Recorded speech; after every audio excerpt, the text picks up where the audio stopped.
Hallelujah. सबको जय मसीह की। आज हम बात करेंगे इफ्सियों के बीच में से कि परमेश्वर एक इंसान को कैसे समझाता है कि हमें इस पृथ्वी के ऊपर किसी मनुष्य से फाइट नहीं करनी, अपने बहन से, अपने भाई से, अपने हस्बैंड से, अपने रिश्तेदारों से, अपने माँ बाप से नहीं लड़ना।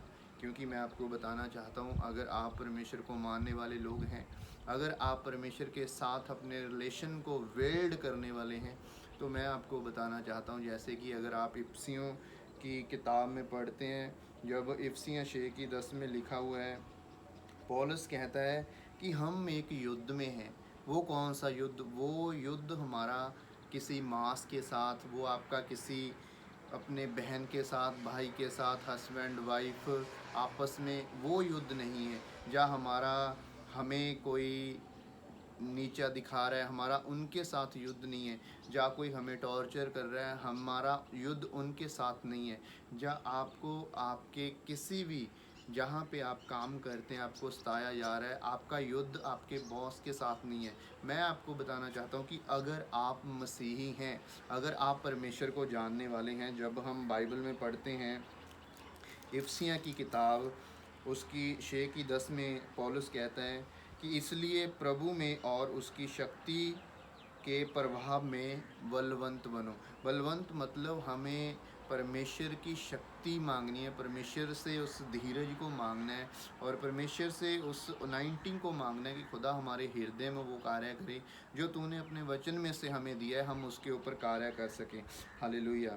आगे पौलुस क्या बोलता है?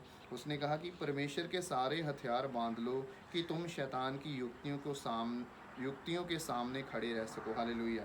तो पौलुस बोलता है कि परमेश्वर के वचन में कि तुम शैतान के सामने खड़े होने के लिए, उन लोगों के सामने खड़े होने के लिए जिनको शैतान आपके जीवन में नुकसान पहुंचाने के लिए यूज़ कर रहा है, परमेश्वर के सारे हथियार पहन लो। वो हथियार कौन कौन से हैं? आपको सुसमाचार के जूते पहनने हैं, उद्धार का टोप लेना है, और ज़िलम पहननी है धार्मिकता की, विश्वास की ढाल लेकर आपको चलना है, ताकि परमेश्वर आपके साथ हो और आप उन शक्तियों को जो हमारे लिए मल युद्ध कर रही हैं उस आसमान से। क्योंकि जब मैं आपको बताना चाहता हूँ कि हमारा ये जो यहाँ पे संसार में किसी के साथ लड़ाई झगड़ा नहीं है, हमारा किसी के साथ बैर विरोध नहीं है। ये मैं नहीं कह रहा, ये वचन कह रहा है। जब आप इफ्सियों 6:10 में पढ़ते हैं, आगे जब उसकी 12 में लिखा हुआ है, पौलुस कहता है क्योंकि हमारा यह मल युद्ध लहू और मांस से नहीं, परंतु प्रधानों से और अधिकारियों और इस संसार के अंधकार हाकिमों से है, उस दुष्टता की आत्मिक सेनाओं से है जो आकाश में है। तो हमारा जो युद्ध है वो आकाश के उन अधिकारियों से है जो उन लोगों को यूज़ करते हैं आपके लिए। तो आप तभी उनसे उस युद्ध को जीत सकते हैं जब आप परमेश्वर के वचन के साथ जुड़े हुए, आपके पास वो कान हो, जब आप परमेश्वर की आवाज़ सुने और परमेश्वर की आवाज़ सुनकर चल सके, तो आप उन परमेश्वर के कार्यों को अपनी लाइफ में देख सकेंगे जिसके लिए परमेश्वर ने आपको बनाया। हालेलुया। नहीं तो आप लगातार स्ट्रगल करेंगे, अपनी ज़िंदगी में निराश रहेंगे अगर आपके पास वचन नहीं है। लेकिन अगर आपके पास परमेश्वर का जीवित वचन है, ये जो पौलुस बोलता है कि अगर आपके पास वो परमेश्वर के आत्मिक हथियार हैं, तो आप चाहे दानियल की तरह उन शेरों की मान में डाल दिए जाए, खुदावंद आपके लिए कार्य करेगा। बाइबल बताती है कि स्वर्ग आपके लिए लड़ता है।